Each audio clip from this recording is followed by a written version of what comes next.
जय हिंद प्यारे बच्चों, मैं अंकुश तोमर आपका वाईफाई एग्ज़ाम में स्वागत करता हूं। आपकी ये लूसेंट फिजिक्स की न्यूमेरिकल की क्लास है, जिसमें आज हम chapter number 20 transmission of heat, ऊर्जा के संचरण के न्यूमेरिकल्स को करेंगे। तो भाई सभी लोग एक बार शेयर कर दें अपने दोस्तों के साथ में, और जो चैनल पे नए हैं वो सब्सक्राइब कर लें। ठीक है, वीडियो अच्छी लगे तो लाइक ज़रूर कर देना। ज़्यादा समय ना लेते हुए आपको एक बात बता दूं कि भाई जो न्यूमेरिकल है ना, बच्चे कहते हैं कि न्यूमेरिकल तो 3 या 4 आते हैं, ज़्यादा नहीं आते, कंसेप्चुअल क्वेश्चंस पे ध्यान देते हैं। तो न्यूमेरिकल अगर आप लोग करोगे ना तो आपका कंसेप्चुअल ऑटोमेटिकली स्ट्रॉन्ग हो जाएगा, कंसेप्चुअल ऑटोमेटिकली स्ट्रॉन्ग हो जाएगा। ठीक है, तो आप इस चीज़ पे ध्यान दो कि न्यूमेरिकल भी किया करो। न्यूमेरिकल में ऐसे ऐसे कॉन्सेप्ट आते हैं कि जो कंसेप्चुअल क्वेश्चन में कभी नहीं आ सकते, और वो अगर कॉन्सेप्चुअल में क्वेश्चन में आ जाए थियोरेटिकल टाइप, तो आप उसे कर लेंगे आराम से। तो इसलिए न्यूमेरिकल पे भी ध्यान दीजिए। ठीक है, जैसा मैं देख पा रहा हूँ न्यूमेरिकल बहुत कम बच्चे देख रहे हैं, तो न्यूमेरिकल पे भी ध्यान दीजिए। ठीक है भाई, तो अब क्लास को स्टार्ट करते हैं। देखिए, पहला क्वेश्चन आज का आपके सामने है। ये पहला क्वेश्चन है, वीन का नियम क्या है? वीन डिस्प्लेसमेंट लो, वीन का विस्थापन नियम क्या होता है?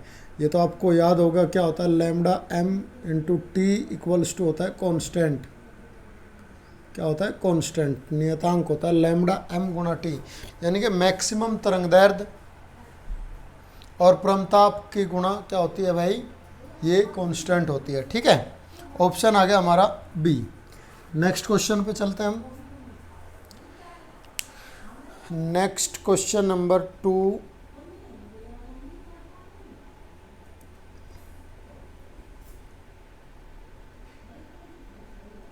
देखिए, क्वेश्चन नंबर 2 में क्या कहा है? कृष्ण पिंड यानी कि ब्लैक बॉडी जिसका टेम्परेचर क्या है? 500 केल्विन है।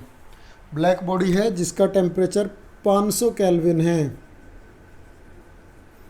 और ये कहता है कि भाई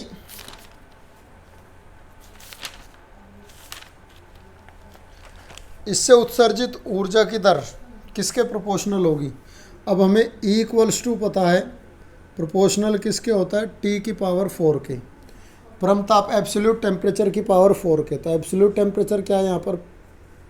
500 है, तो E प्रोपोर्शनल क्या हो जाएगी? 500 की पावर 4 के प्रोपोर्शनल हो जाएगी उत्सर्जित ऊष्मा की दर, emitted radiation of heat.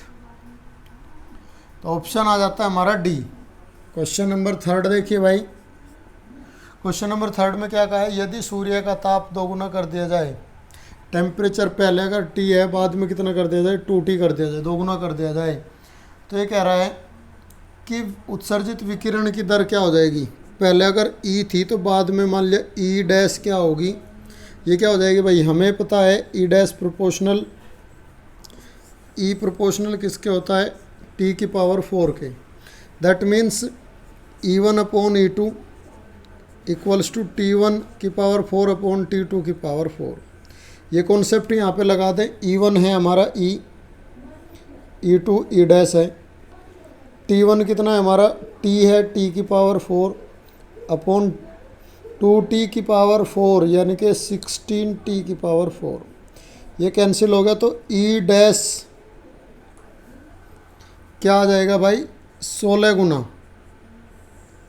E dash कितना आ जाएगा? 16 गुना आ जाएगा, और आपका ऑप्शन आ जाएगा 3rd का हमारा डी। 3rd का ऑप्शन आ जाएगा डी, 16 गुना। क्वेश्चन नंबर 4 पे चलते हैं।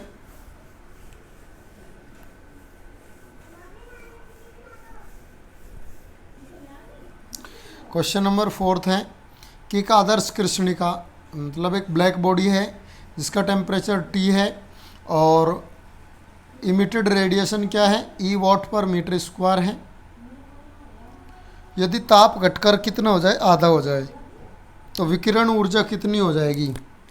जैसा पहला क्वेश्चन था उसी तरह का, और ये क्या हो जाएगी? ताप घटकर आधा होगा, तो E डैश क्या हो जाएगा? E/16 हो जाएगा। E डैश क्या हो जाएगा भाई? E/16 हो जाएगा, और ऑप्शन आ जाएगा डी। ठीक है, क्वेश्चन नंबर 5। एक ही पदार्थ के बने रेडियस 1 मीटर और रेडियस 4 मीटर के टेम्परेचर T1 है 4000 केल्विन और T2 है 2000 केल्विन। तो ये कह रहा है कि पहले गोले द्वारा उत्सर्जित प्रति सेकंड ऊष्मा क्या होगी। देखो भाई, जो ये ई होता है ना, प्रोपोर्शनल टी की पावर 4 होता है, और ये पर यूनिट एरिया से होता है, पर यूनिट एरिया से होता है, जिसमें ए क्या है, यूनिट होता है। पर यहाँ ए काउंट में आएगा क्योंकि रेडियस दी गई है इस बार। तो हम क्या कहेंगे कि भाई ई प्रोपोर्शनल हो जाएगा ए इंटू टी की पावर 4।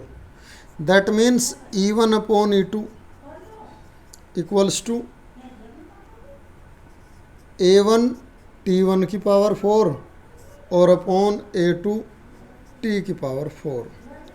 वैल्यू रखते हैं 4 पाई R1 का स्क्वायर यानी कि 1 का स्क्वायर इंटू टी की पावर 4 T1 की, ये 4000 केल्विन है, 4 चौक 16, ये आ गया हमारा 256 गुणा पावर 3 की पावर 4 यानी कि 10 की घात 12 अपॉन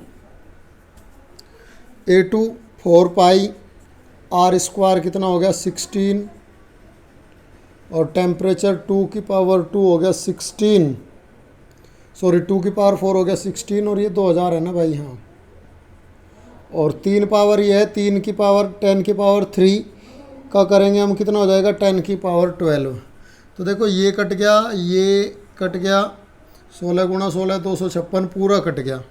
तो यहाँ से क्या आ गया, E1 इक्वल्स टू आ गया भाई E2 के, E1 इक्वल्स टू क्या आ गया, E2 के आ गया।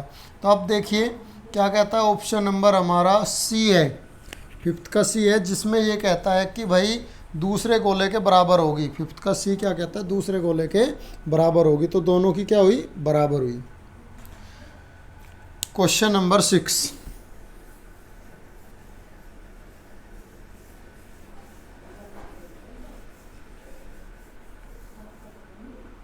क्वेश्चन 6 क्या है हमारा, सूर्य एवं चंद्रमा के क्रम से वेवलेंथ दे दिया, लैम्बडा सन और लैम्बडा मून।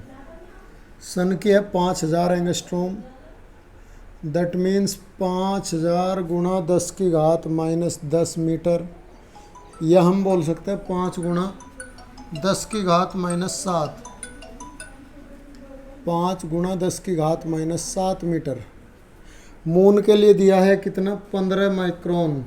मून के लिए कितना दिया है, 15 माइक्रोन, यानी कि 15 गुणा 10 की घात -6 मीटर। ये लैम्बडा दे दिया, और क्या पूछा है, सन का टेम्परेचर दिया है, टेम्परेचर ऑप्शन दिया है 6000 केल्विन। तो मून का पूछा है क्या होगा। अब हमें पता है क्या होगा, lambda sun into temperature of sun equals to क्या होगा, lambda moon into temperature of moon के इक्वल होगा, क्योंकि इन दोनों की मल्टीप्लाई क्या होती है, हमेशा कांस्टेंट होती है। तो जब यहाँ पे वैल्यू हम रखेंगे तो टी मून जो निकलेगा हमारा,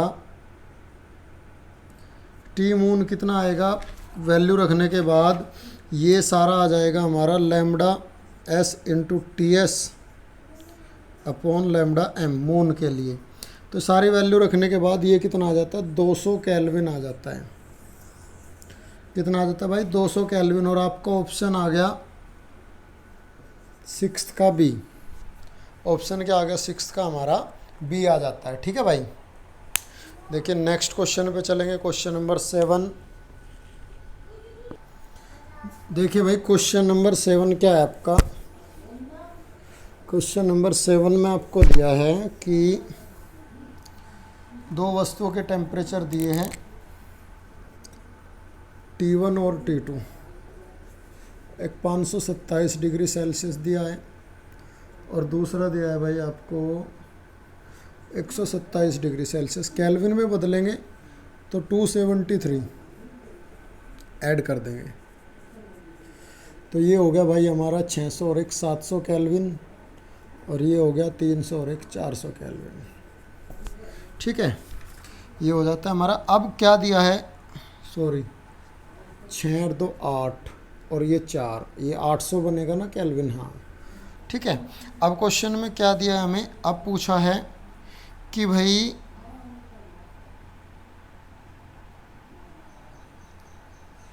उनसे विकिरित दो वस्तु के ताप दे दे तो उनसे उत्पन्न होने वाली ऊष्माओं की दरों का अनुपात पूछा है, क्या होगा। तो हमें पता है E1 रेशो E2 पूछा गया है, और ये किसके इक्वल होगा, T1 अपॉन T2 की पावर होल पावर 4 के, T1 अपॉन T2 की होल पावर 4 के। तो क्या हो जाएगा भाई, E1 अपॉन E2 का रेशो निकालना है हमें। T1 कितना है हमारा, T1 है 800, ये है 400, कट गया 4 दूनी 8, तो ये आ गया हमारा 16:1। कितना आ गया भाई, 16:1, और आपका 7 का ऑप्शन आ गया ए। नेक्स्ट क्वेश्चन पे चलते हैं, क्वेश्चन नंबर 8। देखिए भाई क्वेश्चन नंबर 8 हमारा, क्वेश्चन नंबर 8 में कहा है कि भाई एक पिंड का ताप 1227 डिग्री सेल्सियस है, टी कितना दिया है, 1227 डिग्री सेल्सियस, यानी कि 1227 प्लस 273 कितना हो जाएगा, 13 और 2 1500 केल्विन हो गया। ठीक है, 1500 केल्विन। तो ये कह रहा है जिससे है उस तरंगदैर्ध्य का मान क्या होगा, लैम्डा मैक्सिमम पूछा है, जिस पर यह अधिकतम उत्सर्जित करे, और बी की वैल्यू दी है, बी की वैल्यू दी है 0.28 0.2898 सेंटीमीटर पर केल्विन, 0.2898 सेंटीमीटर पर केल्विन। तो देखिए भाई क्या हो जाएगा, हमें पता है लैम्डा m इक्वल्स टू क्या होगा, b अपॉन टी। b की वैल्यू 0.28 अपॉन 98 अपॉन टी की वैल्यू हो गई हमारी 1500, टी की वैल्यू हो गई 1500। तो जब हम इसकी कैलकुलेशन करते हैं, ये आ जाता है हमारा 19320 गुणा 10 की घात -8 सेंटीमीटर, 19320 गुणा 10 की घात -8 सेंटीमीटर। और आपका ऑप्शन है एंगस्ट्रॉम में, ऑप्शन क्या है, एंगस्ट्रॉम में है। तो जब इसे मीटर में चेंज करेंगे या एंगस्ट्रॉम में चेंज करेंगे तो क्या हो जाएगा, 19320 एंगस्ट्रॉम आ जाएगा हमारा मैक्सिमम वेवलेंथ, 19320। और ऑप्शन आ जाएगा 8 का हमारा बी, 8 का ऑप्शन क्या आ जाएगा, बी। क्वेश्चन नंबर 9 देखिए,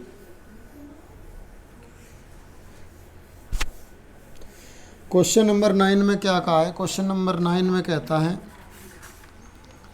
कि भाई एक पिंड 10 मिनट में 60 से 50 तक ठंडी हो जाती है। अगले 10 मिनट में क्या होता है, वस्तु का ताप क्या होगा। यदि कमरे का ताप दिया है, कमरे का ताप दिया है 25 डिग्री सेल्सियस, पहले ताप कितना था 60 डिग्री सेल्सियस, बाद में कितना हो गया, बाद में हो गया भाई 50 डिग्री सेल्सियस, और टी दिया है 10 मिनट। ठीक है, तो क्या पूछा है,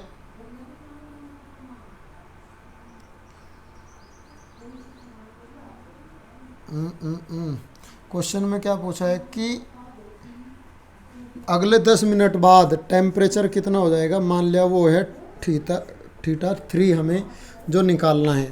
देखो हमारे पास क्या होता है, फॉर्मूला है θ1 minus θ2 upon T equals to minus K θ1 plus θ2 upon 2 minus theta. ये फॉर्मूला है हमारे पास, θ1 minus θ2 upon T minus K θ1 plus θ2 upon 2, और माइनस पूरे में से क्या किया, माइनस थीटा कर दिया। तो वैल्यू रखेंगे θ1 माइनस θ2। ठीक है, तो ये कितना हो गया हमारा, θ1 माइनस θ2 आ गया 60 माइनस 50 बटे 10 मिनट इक्वल्स टू माइनस के 60 प्लस 50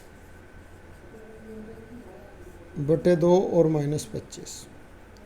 थीटा की वैल्यू कितनी है, 25। अब ये तो हमने क्या किया, ये हो गया हमारा 1 इक्वल्स टू माइनस के 55, ये हो गया 110 बटे 2 55 माइनस 25 30। इक्वेशन बना ली फर्स्ट। ऐसे ही दूसरी इक्वेशन होगी। अब टेम्परेचर कहाँ से, अब टेम्परेचर कहाँ से जाना है, टेम्परेचर जाना है हमारे 50 से थीटा, 50 से कहाँ तक, थीटा 3 तक, कितने मिनट में, 10 मिनट में, इक्वल्स टू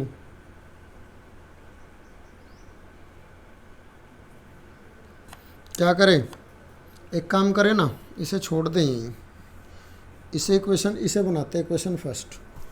और अब हो गया हमारा 50 माइनस कहाँ तक जाना है, थीटा 3 तक, कितने में, 10 मिनट में, माइनस के 50 प्लस थीटा बाई 2 और माइनस 25, इक्वेशन 2। इन दोनों को डिवाइड कर दो तो 10 से 10 कट गया, माइनस के से माइनस के कट गया। ठीक है, तो यहाँ से जब सोल्व करने के बाद हम निकालते हैं तो भाई थीटा की वैल्यू क्या आ जाती है हमारी, जो हमारा ये वैल्यू है ना थीटा 3, इसकी वैल्यू कितनी आ जाती है, ये वैल्यू आ जाती है हमारी 42.8 डिग्री सेल्सियस।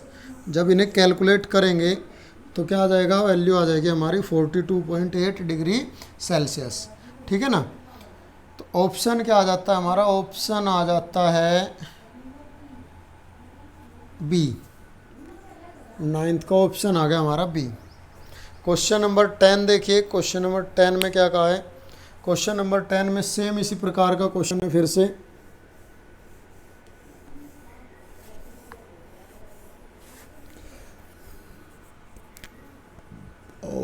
क्वेश्चन नंबर 10 क्या कहता है बेटा, किसी द्रव को 70 से 60 डिग्री सेल्सियस तक 5 मिनट में ठंडा किया गया।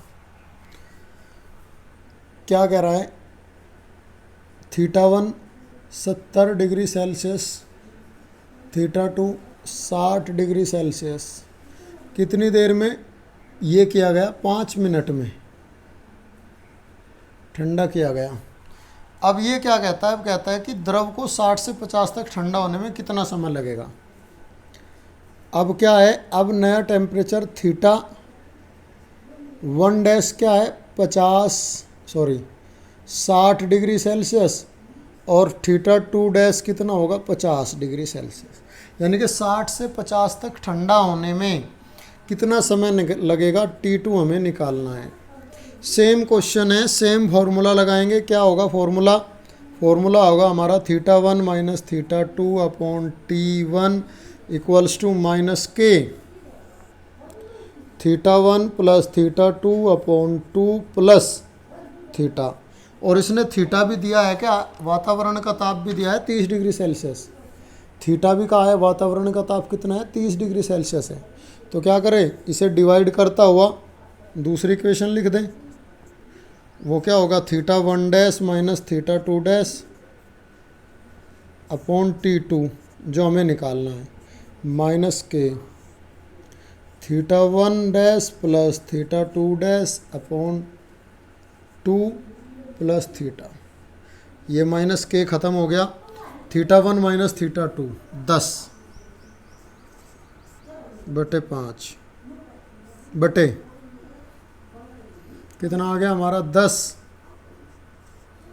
बटे T2 इक्वल्स टू, ये हो गया 70 और 60 130 सॉरी बटे 2 कितना हो गया, 65। एक मिनट भाई, ये माइनस है ना, यहाँ माइनस थीटा होगा ना यहाँ, तो देखिए कितना होगा, 70 और 60 130 बटे 2 हो गया 65, माइनस 30 हो गया 35 बटे ये 60 प्लस 50 110 बटे 2 55 माइनस 30 25, ये 10 से 10 कट गया, T2 चला गया ऊपर, T2 चला गया यहाँ से सबसे ऊपर, T2 अपॉन 5 इक्वल्स टू 35 बटे 25, 5 से कट गया 5 बार और 5 से कट गया 7 बार, तो T2 आ गया 7 मिनट। T2 कितना आ गया भाई, 7 मिनट। ठीक है, तो ऑप्शन में क्या आया आपका, ऑप्शन आ गया आपका डी। क्वेश्चन नंबर 10 का ऑप्शन क्या आ गया, डी। एक बार और चेक कर ले क्या दोबारा से। 70 से 60 का है क्वेश्चन में और 60 से 50 का है। 5 मिनट में ठंडा हो जाता है। वैल्यू रख के चेक कर ले, क्योंकि 10th का आपका ऑप्शन दिया है इसने सी, 10 का आपका ऑप्शन सी दिया है 7.20 मिनट और हमारा आया 7 मिनट। तो एक बार और चेक कर लेते हैं। θ1 माइनस θ2 यानी कि 10/5, ठीक है। ये 60 माइनस 50, 60 से 50 हुआ, ठीक है, बटे T2 इक्वल्स टू 70 और 60 130/2, 65 माइनस 30 आ गया 35 बटे 60 और प्लस 50 110/2, 55 माइनस 30 आ गया 25। तो ये तो भैया 7 मिनट आता है और ऑप्शन आता है आपका 10th का डी। ऑप्शन क्या आता है? 10 का डी आता है, ठीक है। ये कर लेना आप, मैंने बिल्कुल आराम से करा दिया। ऑप्शन में सी दिया हुआ है, एक एक चीज़ बड़ा आराम से कराई तो उस हिसाब से आंसर कितना आया हमारा। आंसर आ गया कितना? 7 मिनट, ठीक है। पहले 5 मिनट में आया था और अब समय कितना लिया? 7 मिनट लिया, यानी कि अगली बार समय ज़्यादा लिया इसने। क्वेश्चन नंबर आ गया 11 आपका। क्वेश्चन नंबर 11 में क्या कहता है? ऊष्मा चालन की स्थायी अवस्था में 20 सेंटीमीटर की छड़ है। एल कितना है? 20 सेंटीमीटर। एक रोड है 20 सेंटीमीटर की है, ये ए है और ये बी है। एक टेम्परेचर 100 डिग्री सेल्सियस पे और दूसरा है 0 डिग्री सेल्सियस पे। यही कहा है ना क्वेश्चन में कि एक 100 पे है और दूसरा बी पे है। तो ए से 6 सेंटीमीटर दूर का कितना टेम्परेचर होगा? मान लिया टी होगा यहाँ पर, ठीक है भाई। तो देख लेते हैं फॉल इन टेम्परेचर, टेम्परेचर में कितनी कमी होगी per unit length. Fall in temperature per unit length 20 centimetre जाने में कितना हो गया? 0 हो गया।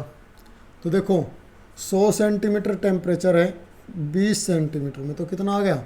5 डिग्री सेल्सियस प्रति सेंटीमीटर आ गया। और हमें 6 सेंटीमीटर का निकालना, तो कितना हो जाएगा? 30 डिग्री सेंटीग्रेड पर सेंटीमीटर का क्या हो जाएगा? कमी हो जाएगी। तो यहाँ कितना था? 100 था। तो T इक्वल्स टू कितना हो गया भाई? 100 यहाँ पे था और कमी कितने की हुई? 30 डिग्री की। तो कितना आ गया? 70 डिग्री सेल्सियस। समझने इस बात को भाई। 100 डिग्री सेल्सियस पे ही है और 0 पे ही है, यानी कि पूरी यूनिट लेंथ में कितना आया? यूनिट लेंथ के हिसाब से 5 सेंटीमीटर आया यूनिट लेंथ का। और 6 सेंटीमीटर तक कितना हो जाएगा? 30 सेंटीमीटर। तो यहाँ पे कितना कमी हो गई टेम्परेचर की? 30 घटा दिया, कितना आ गया? 70 डिग्री सेल्सियस आ गया। ऑप्शन क्या आ जाता है आपका? ऑप्शन आ जाता है भाई सी। 11 का ऑप्शन आ जाता है सी। क्वेश्चन नंबर 12 देखिए।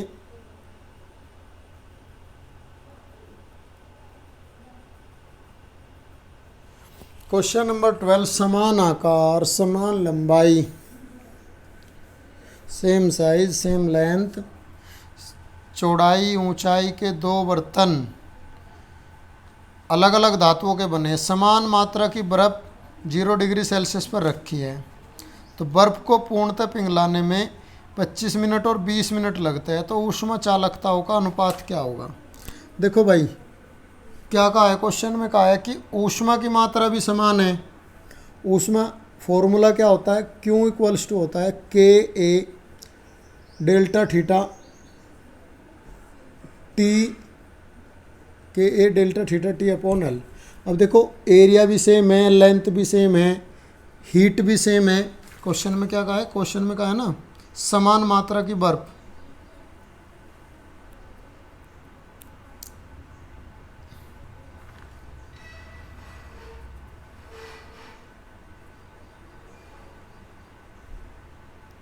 ठीक है, समान मात्रा की बर्फ़ है तो समान मात्रा की बर्फ़ को पिघलाने के लिए क्या होगा? ऊष्मा भी समान ज़रूरत पड़ेगी। तो क्या कहेंगे हम कि भाई K1 A1 delta theta 1 T1 upon L1 equals to K2 A2 delta theta 2 T2 upon L2। अब इसने कहा है कि लंबाई भी समान है, चौड़ाई ऊंचाई भी समान है, तो क्या हो गई, सेम हो गई। और 0 डिग्री सेल्सियस की बर्फ़ है, इनके टेम्परेचर डिफरेंस भी सेम है। तो क्या आ गया हमारा K1/K2 इक्वल्स टू आ गया भाई T2/T1। K1/K2 इक्वल्स टू क्या आ गया हमारा T2/T1। और T2 क्या है, एक लेता है 20 मिनट और पहला लेता है 25 मिनट। पहला 25 मिनट लेता है और बाद का लेता है 20 मिनट। तो 5 से 4 बार कट गया, 5 से 5 बार कट गया। तो K1/K2 इक्वल्स टू आ गया भाई हमारा 4/5। तो आपका आंसर कितना आया, 4:5। ऑप्शन आ गया ए। 12 का ऑप्शन क्या आ गया, ए आ गया। क्योंकि क्वेश्चन में क्या कहा है, समान मात्रा की बर्फ़ है, तो बर्फ़ को पिघलाने के लिए क्या होगा, ऊष्मा की ज़रूरत भी समान पड़ेगी। तो इसलिए हम क्या कहेंगे, दोनों स्थिति में इक्वल रख लेंगे। ठीक है भाई।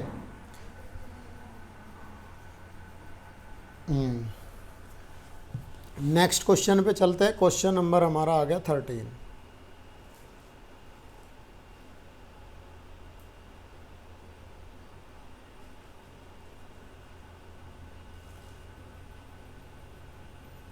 क्वेश्चन नंबर 13, दो समान तांबे के और पीतल के छड़ एक दूसरे से सटाकर रखी गई है। एक कॉपर की है, एक ब्रास की है। दोनों को क्या किया गया, सटा के रखे गए। मुक्त सिरों के ताप क्रम से 100 और 5 है। एक कॉपर का है, एक ब्रास है। ये कॉपर है और ये ब्रास है। मुक्त सिरों के ये यहाँ से क्या करा, मिला दिए। इसका टेम्परेचर 100 डिग्री सेल्सियस है और इसका 5 डिग्री सेल्सियस है। ये कहा है। ठीक है भाई। अब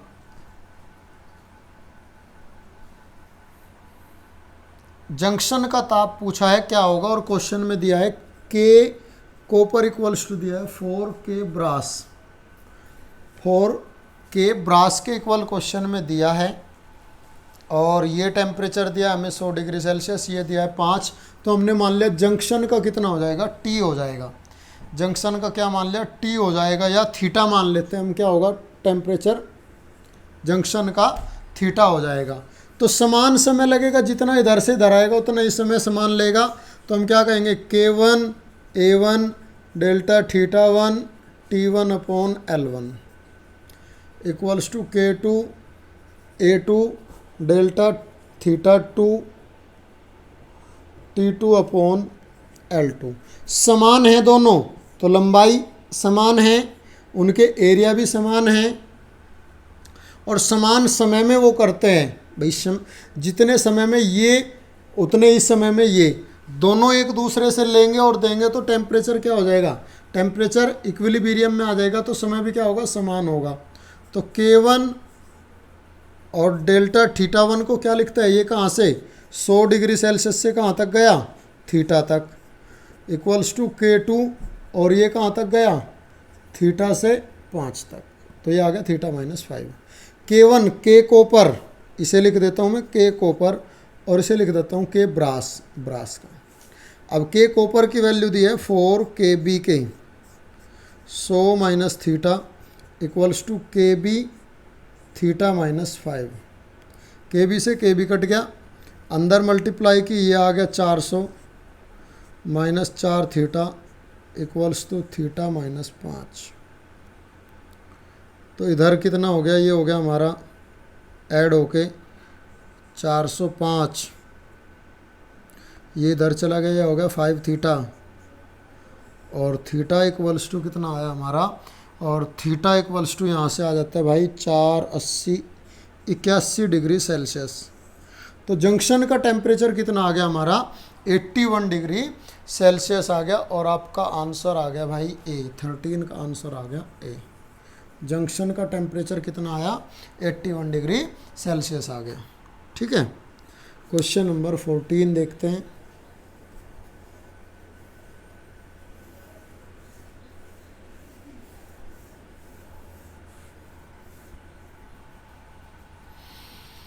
क्वेश्चन नंबर 14 में क्या कह रहा है, क्वेश्चन नंबर 14 में सेम है, लोहे का एक स्लैब 0.3 मीटर लंबा, 0.2 मीटर चौड़ा, यानी कि एरिया कितना हो गया इसका, एरिया हो गया 0.06 मीटर स्क्वायर, लंबाई और चौड़ाई दे दी। ठीक है, उसकी मोटाई भी दे दी, डी ले लेते हैं हम इसे, कितना 0.1 मीटर। ऊपर की सतह पर बर्फ रखी है, नीचे की सतह का तापमान क्या है, 100 डिग्री सेल्सियस है, एक इस तरह की वो है। ऊपर क्या है, बर्फ है, यानी कि 0 डिग्री सेल्सियस है, और नीचे 100 डिग्री सेल्सियस है। ठीक है, यदि 540 सेकंड में, टाइम दे दिया 540 सेकंड, 540 सेकंड में 8.1 केजी बर्फ पिघल जाए तो लोहे की ऊष्मा चालकता पूछिए के क्या होगी। लोहे की ऊष्मा चालकता पूछिए के क्या होगी। ठीक है भाई, तो बर्फ पिघलने में एक बात मुझे बताइए, फॉर्मूला होता है हमारा Q equals to K A delta theta into T upon L, but L ना लेके हम क्या लेंगे, आज की डेप्थ लेंगे, क्योंकि ये इसका काम करेगी। तो कितना आ गया, डेप्थ आ गया हमारा, गहराई डी। अब ये जो ऊष्मा है, बर्फ पिघला, तो बर्फ पिघालने में क्या होता है, उसकी लेटेंट हीट के इक्वल काम करेगा, तो Q इक्वल्स टू क्या आ जाएगा, एम एल के, और ये हो गया K A delta theta into T upon D. M L, M कितना है 8.1, ठीक है भाई, और एल कितना है, आइस का होता है 336 इंटू 10⁻³ जूल में जो होती है। ठीक है भाई, 3.336 जूल पर केजी होता है लेटेंट हीट हमारा,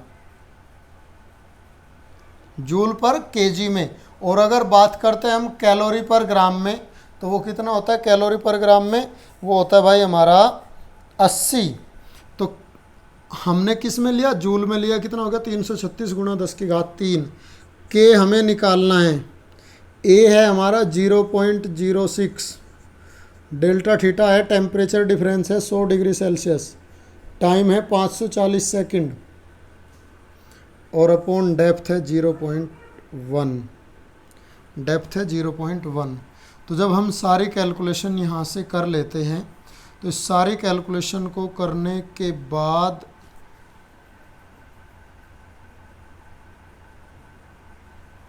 देखो दशमलव हटा लो, ये हट गया। ठीक है, ये दशमलव हटा दी, 10 से कट गया 10 बार, ये आ गया हमारा 8.1 इंटू 336 10⁻³ इक्वल्स टू के इंटू 6 इंटू 540।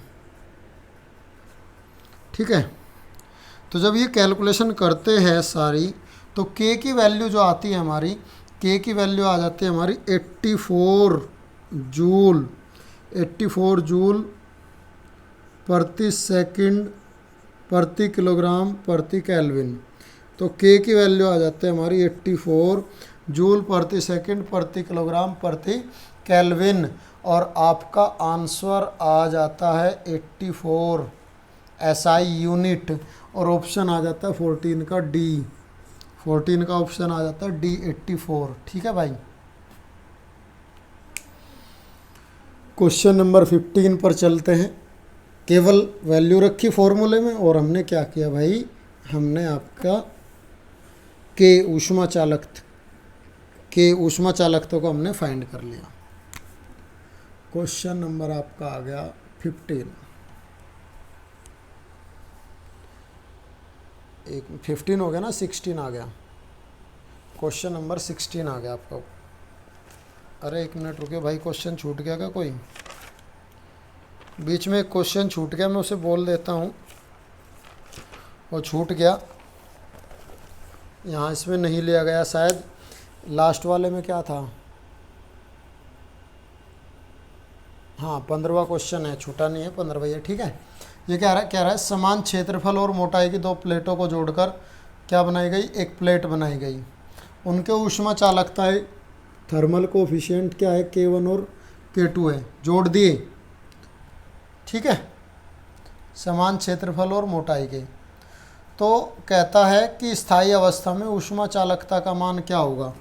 ये सीरीज में जोड़े गए इस तरह से, इसका रेजिस्टेंस मान लिया R1 है, इसका रेजिस्टेंस R2 है, तो R इक्वल्स टू क्या होगा भाई, R1 plus R2, R1 plus R2, ठीक है। और R इक्वल्स टू क्या होता है हमारा, R इक्वल्स टू होता है L अपॉन के ए, L अपॉन के ए। ऐसे ये क्या होगा हमारा L1 अपॉन के one A1 plus L2 upon K2 A2, दोनों की वैल्यू रखी। अब क्वेश्चन में देखो क्या कहा है,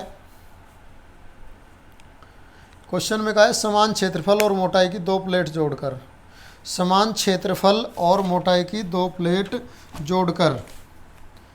इसका मतलब ये हुआ कि भाई ये और ये दोनों क्या है, सेम है, और जिन्हें हम ले लेते हैं कि L1 इक्वल्स टू L2 हो गया L के, और A1 equals to A2 equals to हो गया A के।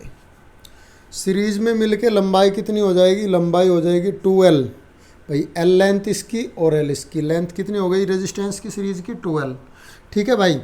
और ये भी हमारी L, ये भी L, ये A और ये A। एरिया सेम रहेगा, एरिया क्या होगा, एरिया तो सेम रहेगा, कैंसिल हो गया, कॉमन लेके ये आ गया 2 upon K equals to 1 upon K1 plus 1 upon K2, या 2 अपॉन के इक्वल्स टू आ गया भाई K1 plus K2 upon K1 K2, या K इक्वल्स टू आ गया हमारा 2 K1 K2 upon K1 plus K2।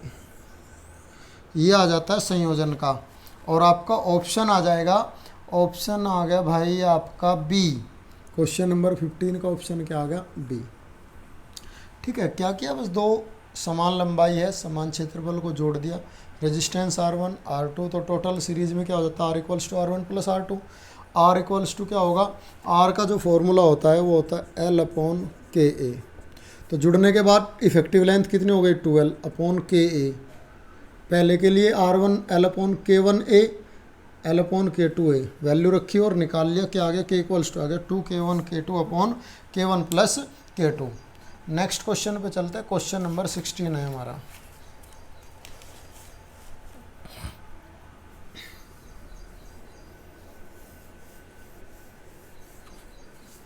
Question number 16 में कहा है कि भाई दो छड़ों की लंबाई समान है,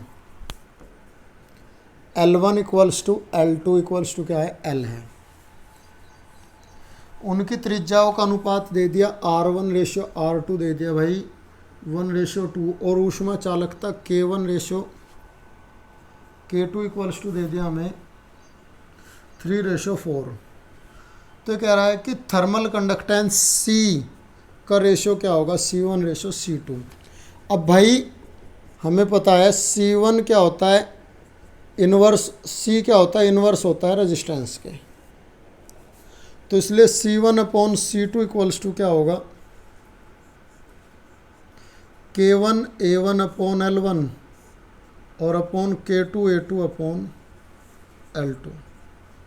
उल्टा हो गया रेजिस्टेंस का, क्योंकि R की वैल्यू क्या होती है, R इक्वल्स टू होता है हमारा L अपॉन के ए। तो उल्टा कर दिया, क्या हो गया K1 A1 अपॉन L1, और ये दोनों क्या इक्वल है, तो क्या ये आ गया हमारा K1 A1 upon K2 A2, या भाई C1 upon C2 equals to K1 कितना है हमारा 3/4 है, और ये पाई R1 का स्क्वायर 1 और अपॉन पाई R2 का स्क्वायर 4, तो पाई से पाई कट गया, ये आ गया 3:16। कितना आ गया भाई 3:16, और आपका ऑप्शन आ गया ए, 16 का ऑप्शन आ गया आपका ए। क्वेश्चन नंबर 17 और 18 देखिए भाई, क्वेश्चन नंबर 17 आपका क्या कहता है, क्वेश्चन नंबर 17 कि भाई सूर्य से पृथ्वी पर प्राप्त विकिरण ऊर्जा दे दी E इक्वल्स टू 20 kcal पर मीटर स्क्वायर पर मिनट, ठीक है। अब ये कह रहा है कि भाई टेम्परेचर क्या कर दिया जाए, 2 गुना कर दिया जाए। अगर पहले T है तो टेम्परेचर 2 गुना कर दिया जाए, 2T कर दिया जाए। तो अब कितना होगा, ई डैश कितना होगा। देखो टेम्परेचर को बढ़ाने पर, क्योंकि टेम्परेचर की पावर क्या होती है, T की पावर 4 होती है। टेम्परेचर की पावर क्या होती है, T की पावर 4 होती है। और जितना हम गुना करेंगे, ध्यान देना, ई डैश क्या हो जाती है भाई, n की पावर 4 गुना हो जाती है पहले का, n की पावर 4 गुना। n क्या है यहाँ, 2 गुना है, तो ई डैश इक्वल्स टू क्या होगा, ई डैश इक्वल्स टू क्या होगा भाई, 2 की पावर 4 और गुना 20 पहले है, तो ई डैश इक्वल्स टू हो जाएगा 2 की पावर 4 16 गुना 20, और ये आ गया आपका 320 किलो कैलोरी प्रति मीटर स्क्वायर पर मिनट। तो आपका ऑप्शन 17 का आ गया डी, 17 का ऑप्शन आ गया भाई आपका डी। नेक्स्ट क्वेश्चन पे चलते हैं, क्वेश्चन नंबर 18, बहुत आसान क्वेश्चन है। ये कहता है क्वेश्चन नंबर 18 में आपको कि भाई गर्म जल में गर्म जल से भरा एक बीकर मेज पर रखा है। यदि वह T1 मिनट में 80 से 75 तक ठंडा होता है, T1 टाइम में कहाँ तक होता है, 80 डिग्री सेल्सियस से 75 डिग्री सेल्सियस तक। T2 टाइम में 75 डिग्री सेल्सियस से 80 डिग्री सेल्सियस, 70 डिग्री सेल्सियस। और T3 टाइम में 70 से 65 डिग्री सेल्सियस तक ठंडा होता है।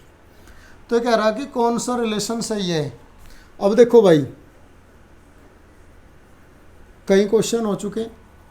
न्यूटन का शीतलन नियम, कूलिंग लॉ, ये कहता है कि जितना एनवायरनमेंट के साथ टेम्परेचर डिफरेंस ज़्यादा होगा, समय उतना कम लगेगा, और जितना टेम्परेचर डिफरेंस कम होगा, समय उतना ज़्यादा लगेगा। तो यहाँ एनवायरनमेंट के साथ सबसे ज़्यादा समय क्या है, सबसे ज़्यादा टेम्परेचर डिफरेंस है। तो यहाँ T1 सबसे कम, T2 उससे बड़ा और T3 सबसे बड़ा होगा। T1 सबसे छोटा, T2 उससे बड़ा और T3 क्या होगा, सबसे बड़ा होगा। तो आपका 18 का ऑप्शन आ जाएगा भाई सी। 18 का ऑप्शन क्या आ जाएगा आपका, सी। ठीक है भाई। तो आज हमने चैप्टर नंबर 20 ऊष्मा का संचरण, हीट ट्रांसमिशन का पार्ट फर्स्ट न्यूमेरिकल का हमने कर लिया है। बाकी के न्यूमेरिकल पार्ट सेकंड में कल करते हैं। ठीक है। तो बेटा मैं जो आपसे एक ही बात कहना चाहता हूँ कि न्यूमेरिकलों को भी कर लो, क्योंकि न्यूमेरिकल से हमारे कॉन्सेप्ट क्लियर होते हैं। ठीक है। तो आज के लिए बस इतना ही। Thank you very much. जय हिंद सभी को।